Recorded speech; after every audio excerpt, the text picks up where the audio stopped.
સુરત શહેરના જહાંગીરપુરા વિસ્તારમાં એક હોટલમાં ચાલી રહેલા કૂટણખાનાનો સમગ્ર રેકેટ સુરત પોલીસની એન્ટી હ્યુમન ટ્રાફિકિંગ યુનિટ દ્વારા પકડી પાડવામાં આવ્યો છે. આ કાર્યવાહીમાં થાઇલેન્ડની 13 લલ્લાઓ, 5 ગ્રાહકો અને 4 સંચાલકોને પકડવામાં આવ્યા છે.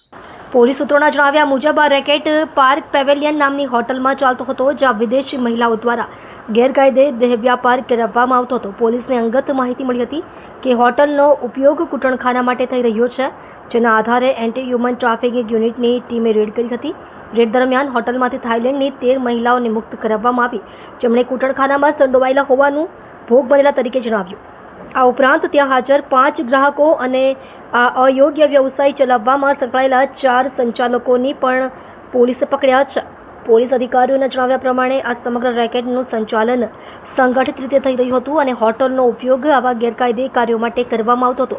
પોલીસે પકડેલા તમામ આરોપીઓ પર યોગ્ય કાયદા હેઠળ કાર્યવાહી કરી રહી છે અને આ કેસની વધુ તપાસ ચાલુ છે. છેલ્લા 2-3 દિવસથી એવી માહિતી મળી હતી.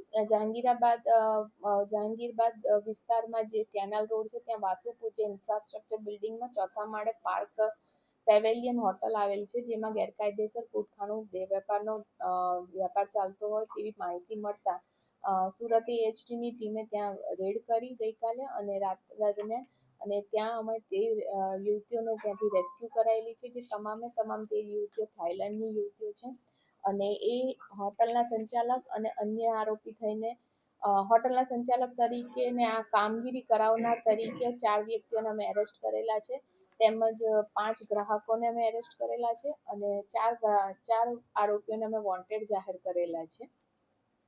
કેટલી યુવતીઓ ઝડપાઈ છે? 13 યુવતીઓ ઝડપાઈ છે. તમામે તમામ યુવતીઓ થાઇલેન્ડની છે. તેઓના પાસપોર્ટની નકલો ચેક કરતા જે પ્રાથમિક તપાસમાં તેઓ વિઝિટર વિઝા પર આવેલા છે અને અહીંયા તેઓ કોઈ પણ રીતે એમને ખ્યાલ હોય કે આ રીતના કામ કરાવે છે તે હિસાબે તેઓ અહીંયા આવેલા હતા અને તેઓની પાસેથી કામ કરાવીને દલાલ તરીકે ઘણા પૈસા લેતા હતા અને એમને ખૂબ ઓછા પૈસા આપવામાં આવતા હતા. આ રીતે તેઓનું શોષણ કરવામાં આવતું હતું.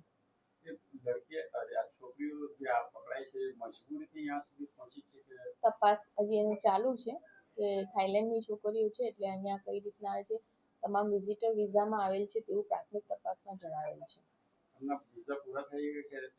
એ તપાસમાં આવે ત્યારે, કારણ કે હજી એમના પાસપોર્ટ હજી કબજે લેવામાં આવેલ નતા. તેઓની મોબાઈલમાંથી અમે પાસપોર્ટની નકલો લીધેલ છે. હોટલની યાર્ડમાં ચાલતું હતું. પાર્ક પેવેલિયન હોટલ ને ઓયોનું એક બોર્ડ બહાર માંડેલું હતું.